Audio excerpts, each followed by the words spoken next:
अस्सलामुअलैकुम dear students. तो आज हम फार्माकोग्नोसी का सबसे इम्पॉर्टेंट चैप्टर डिस्कस करेंगे। इसके साथ साथ इस चैप्टर में काफ़ी ज़्यादा मिस्टेक्स भी हैं, उन मिस्टेक्स को भी करेक्ट करेंगे और कुछ एमसीक्यूज़ को भी डिस्कस करेंगे। तो सबसे पहले हम एंजाइम की डेफिनेशन को डिस्कस कर लेते हैं। Enzymes are the catalyst, these are the catalyst of biological system.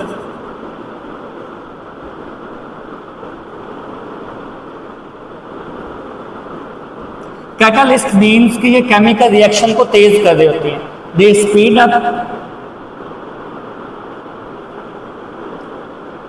Chemical reaction. और कहाँ तेज कर रहे होते हैं? In the biological system which means living things. जानदार चीज़ों के अंदर केमिकल रिएक्शन को तेज करने वाले कंपाउंड्स को, सब्सटेंसेस को हम एंजाइम का नाम देते हैं। तो enzymes are catalyst of biological system. और ये कहाँ बन रहे होते हैं? लिविंग थिंग्स के सेल्स के अंदर ही बन रहे होते हैं। They are produced and they are produced in living cells, और लिविंग सेल्स के अंदर ही बन रहे होते हैं। तो इसमें एग्जांपल हम लेते हैं। Pepsin is an enzyme. Pepsin enzyme है जो आपके मैदे के अंदर मौजूद होता है, स्टमक के अंदर मौजूद होता है। अब इसका काम क्या होता है? ये कौन से केमिकल रिएक्शन को तेज कर रहा होता है? पेप्सिन जो है, जब हम खुराक खाते हैं और उस खुराक में प्रोटीन हो तो पेप्सिन जो है वो प्रोटीन पे एक्ट करता है, और प्रोटीन को किसमें तब्दील कर देता है? स्मॉल मॉलिक्यूल्स पेप्टाइड में तब्दील कर देता है। तो pepsin will act on the protein और इसको तब्दील कर देगा इनटू द पेप्टोन्स। ठीक है, तो देखें यहाँ पे पेप्सिन ने इस केमिकल रिएक्शन को स्पीड अप किया, जैसे यहाँ पे हमने डिस्कस किया था। ऐसे ही काफ़ी ज़्यादा एंजाइम्स हैं जो रेस्पिरेशन के अंदर इन्वॉल्व होते हैं। काफ़ी ज़्यादा एंजाइम है डाइजेशन के अंदर इन्वॉल्व होते हैं। तो ये केमिकल रिएक्शन को तेज़ कर रहे होते हैं। एंजाइम के बगैर केमिकल रिएक्शन बहुत ज़्यादा स्लो होता है और कभी कभी पॉसिबल भी नहीं होता। तो स्पीड अप करते हैं केमिकल रिएक्शन को। And they are chemically proteins. Enzymes क्या हैं? केमिकली प्रोटीन्स हैं। विच मीन्स, प्रोटीन मीन्स कि ये ऑर्गेनिक कंपाउंड है। क्या है ये? Organic compounds. एंजाइम्स के बाद हम कैटलिस्ट की डेफिनेशन को डिस्कस कर लेते हैं। What are the catalyst? Are mostly inorganic compounds.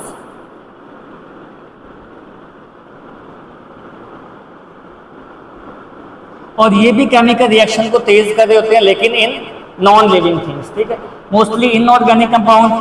And boost up या स्पीड अप केमिकल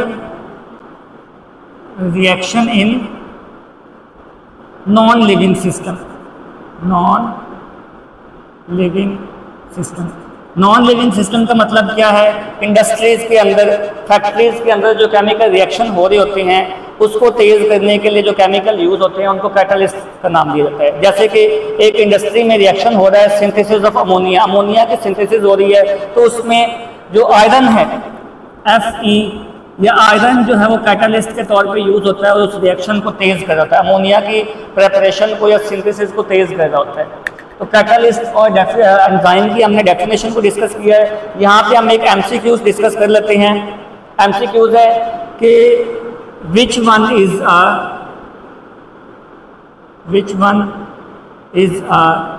biocatalyst? इनमें से बायोकैटलिस्ट कौन सा है? पहला ऑप्शन है एंजाइम्स,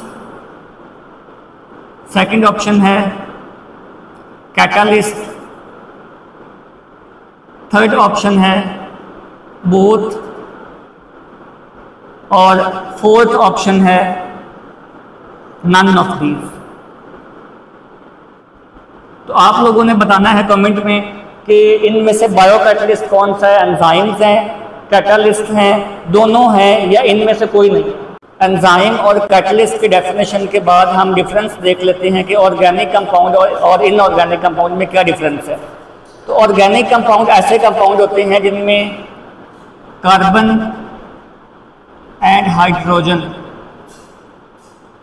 दोनों मौजूद होने चाहिए and they must be covalently bonded, और उनमें कोवलेंट लिंकेज भी होनी चाहिए। अब आपकी बुक में जो डेफिनेशन लिखी हुई है उसमें लिखा हुआ है कि carbon containing compounds are organic compound. ये डेफिनेशन बहुत ज़्यादा ओवर सिंप्लीफाइड है और इसमें मिस्टेक के चांसेस बहुत ज़्यादा हैं। देखिए, अगर कार्बन कंटेनिंग की हम समझें कि ऑर्गेनिक कंपाउंड है तो CO2 इसमें भी कार्बन है, लेकिन ये ऑर्गेनिक कंपाउंड नहीं है। तो ऑर्गेनिक कंपाउंड की डेफिनेशन क्या होगी? ऐसे कंपाउंड जिसमें कार्बन हाइड्रोजन दोनों मौजूद हों और उनके दरमियान कोवलेंटली लिंकेज हो। जैसे कि एग्जांपल हम लेते हैं मीथेन CH4। अब इसमें कार्बन भी है, हाइड्रोजन भी है और कोवलेंट लिंकेज भी है, तो it is an organic compound, ये ऑर्गेनिक कंपाउंड होगा।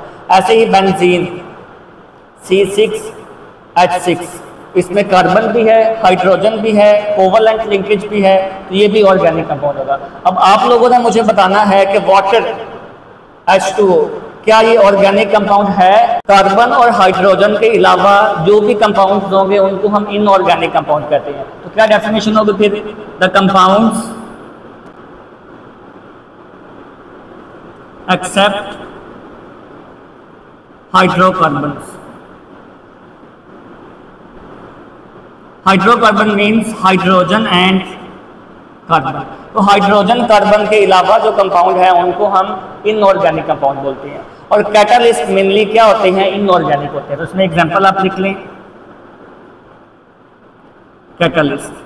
तो कैटालिस्ट आर इनऑर्गेनिक। एग्जांपल इसमें एक और भी आप ले सकते हैं, निकल, प्लाटिनम या प्लाडियम, ये सारे भी क्या हैं? कैटलिस्ट के तौर पे यूज होते हैं और ये भी इनऑर्गेनिक कंपाउंड। आज हम फार्माकोग्नोसी का सबसे इंपॉर्टेंट लॉन्ग क्वेश्चन डिस्कस करेंगे, जो कि एंजाइम और कैटलिस्ट में डिफरेंस है। और आपकी बुक में इसमें बहुत ज़्यादा मिस्टेक्स भी हैं, हम मिस्टेक को भी करेक्ट करेंगे और कुछ पॉइंट्स को ऐड भी करेंगे। तो सबसे पहले हम पहला डिफरेंस देख लेते हैं। तो हमें पता है कि enzymes are organic in nature, these are the organic compounds. और आपकी बुक में लिखा हुआ है कैटालिस्ट आर इनऑर्गेनिक। सारे कैटलिस्ट इनऑर्गेनिक नहीं होते, कुछ कैटलिस्ट जो हैं वो ऑर्गेनिक भी हो सकते हैं। तो आप लिख सकते हैं mostly catalyst are inorganic. Mostly का लफ्ज़ आपने यूज करना है यहाँ पे, most of catalyst are inorganic. अब इसमें हम एग्जांपल ले लेते हैं। ऑर्गेनिक एंजाइम्स में पेप्सिन आ जाएगा एंड आपकी बुक में एग्जांपल दी हुई है सुक्रेज की, तो यहाँ पे सुक्रेज आ जाएगा, ठीक है। और कैटालिस्ट में हम एग्जांपल देख लेते हैं, निकल is a catalyst, platinum is a catalyst, तो ये जो है इनऑर्गेनिक कैटालिस्ट की एग्जांपल आ जाएंगे। अच्छा, उसके बाद पॉइंट लिखा हुआ है कि एंजाइम्स आर वेरी स्पेसिफिक या मोर स्पेसिफिक। तो enzymes are very specific, which means कि ये अपने खास किस्म के रिएक्शंस के लिए या सबस्ट्रेट के लिए मखसूस होती हैं। जैसे कि अभी हम देखते हैं पेप्सिन जो है वो प्रोटीन को ब्रेक डाउन करने के लिए मखसूस है, वो किसी और कार्बोहाइड्रेट को या लिपिड को ब्रेक डाउन नहीं करेगा।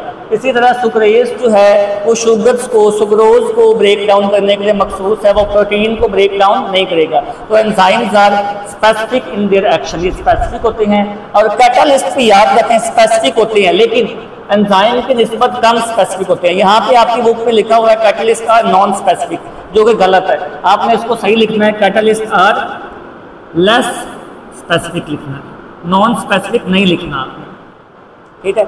उसके बाद पॉइंट है कि एंजाइम्स आर वेरी कॉम्प्लेक्स, ठीक है। तो एंजाइम क्या है? वेरी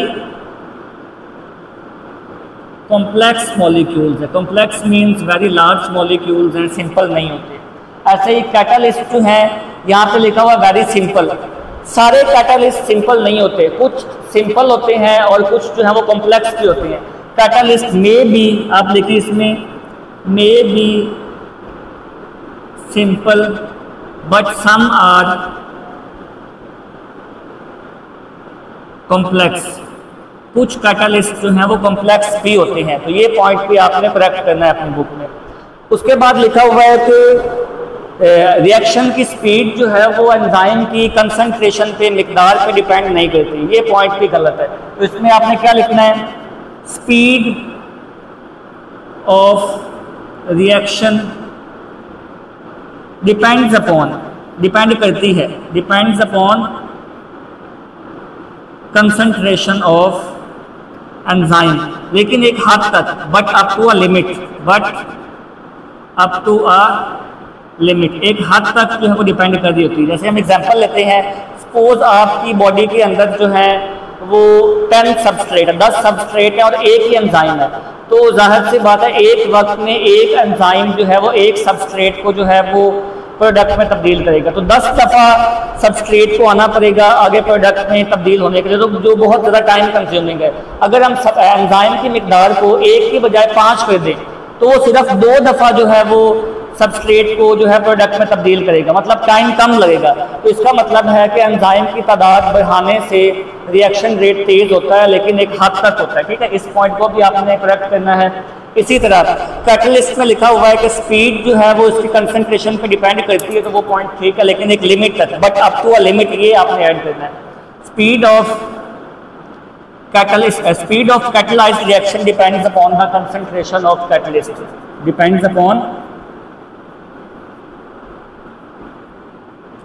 concentration of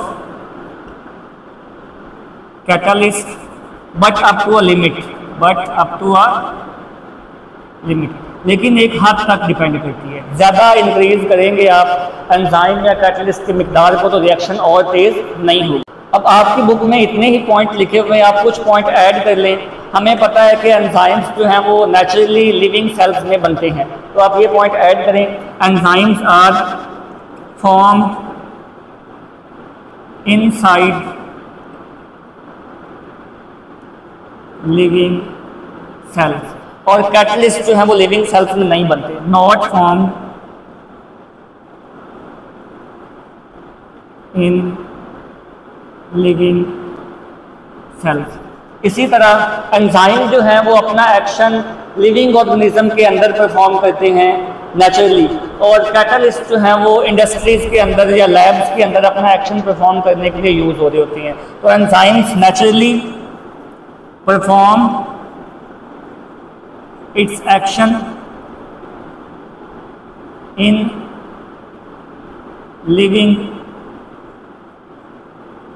सिस्टम, और कैटलिस्ट जो है perform it's action in non living system.